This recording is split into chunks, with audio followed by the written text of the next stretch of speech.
accès, un horizon cloisonné, une ouverture qui laisse un accès sur un monde empoisonné. On aspire avec aisance, une plaisance déraisonnée pour le mal et l'inconscience qui s'accroissent avec les années. Je suis pas étonné, on est sur la pente descendante et un beau jour cette bombe latente pourrait nous péter au nez. Faut être honnête, c'est clair, tout le monde un jour ou l'autre à différents degrés dans sa vie a déjà manqué de repères avec divers regrets. Écoute pas sa mère, c'est un élément pertinent, déterminant dans la perte de la force, de la stabilité du cocon familial.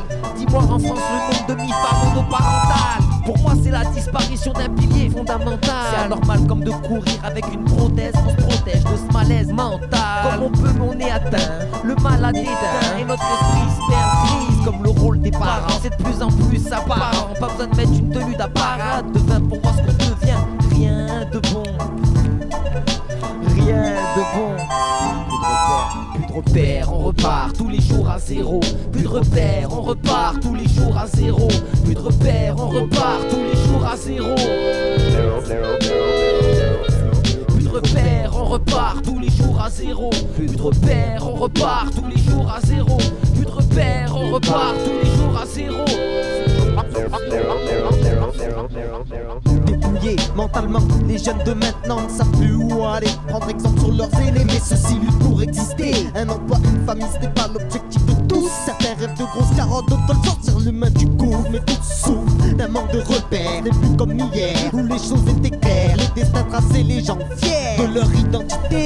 Désormais celle-ci se perd. Depuis que tout est permis, changer sa peau, son culte, son blase, mère et père, mis de côté. Aujourd'hui t'es coté, si jeune t'as réussi à doter du cocon familial perçu comme un poids lourd à porter. La faute dur à attribuer, ce reste le manque de foi qui ne cesse de contribuer à l'abandon des valeurs. Les vrais ne sont pas respectés, beaucoup se font péter. Comment expliquer qu'aujourd'hui fonder une famille soudée n'est plus une priorité? En vérité, la vie de beaucoup est réglée sur des séries télévisées. Pas de quoi inquiéter l'Elysée, dont les pensionnaires sont bien les seuls à emprunter des sentiers balisés. Ce sont jamais pas des sentiers, ça me fait penser. Plus de repères, on repart tous les jours à zéro. Plus de repères, on repart tous les jours à zéro. Plus de repères, on repart tous les jours à zéro. Plus de repères, on repart tous les jours à zéro. Plus de repères, on repart tous les jours à zéro. Plus de repères, on repart tous les jours à zéro. Père de terre, père, mère, père, rempli de torpeur face à l'enfant en guerre, perd le sens du bien, car il préfère plaire à ses partenaires de guerre. Imaginaire, la vie est un combat, mais le faire c'est pas non plus n'importe comment qu'on le bat. On parle de rupture présente autant que future, basée sur l'anticulture, fric, femme et folie.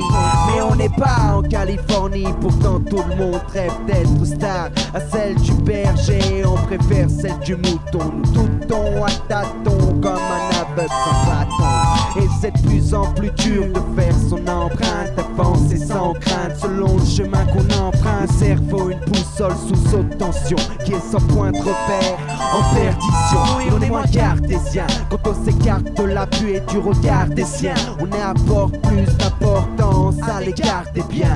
Mais regardez bien que ça en repère le terrien n'est rien.